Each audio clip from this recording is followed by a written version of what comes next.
Hello friends, welcome back to the new tutorial of the Python Skype API. Today we are going to learn about how to retrieve or assess the chat history.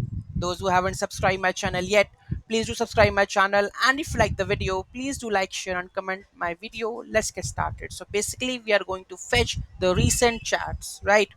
So if I go to my Skype account, so here we got open Skype.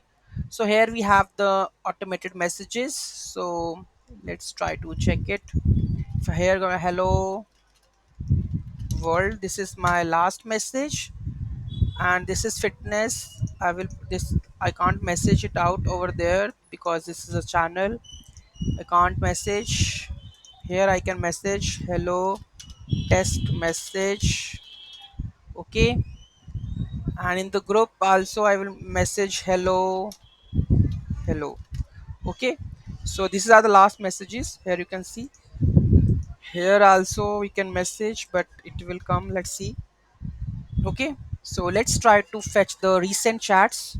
So let's clear this and let's try to run python skype.py.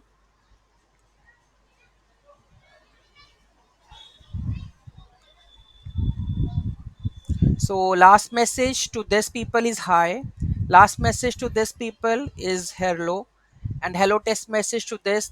So all of these are the recent chats. Here you can see that in the Skype they have the recent chat with the name, right?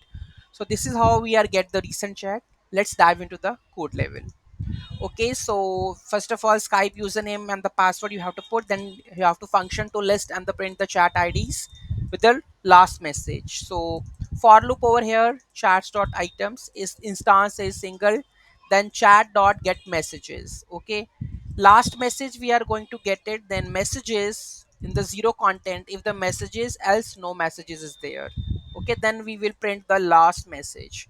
If instance is the Skype group chat, then get the messages and then messages content. If messages there, else no messages and print the last message. So this is how we are able to get the last messages for the single chat and the group chat. Any doubt, any query in that? Do let me know in the comment section. Thank you so much for watching this video. Have a great day and don't forget to like, share and comment on my video. Have a nice day.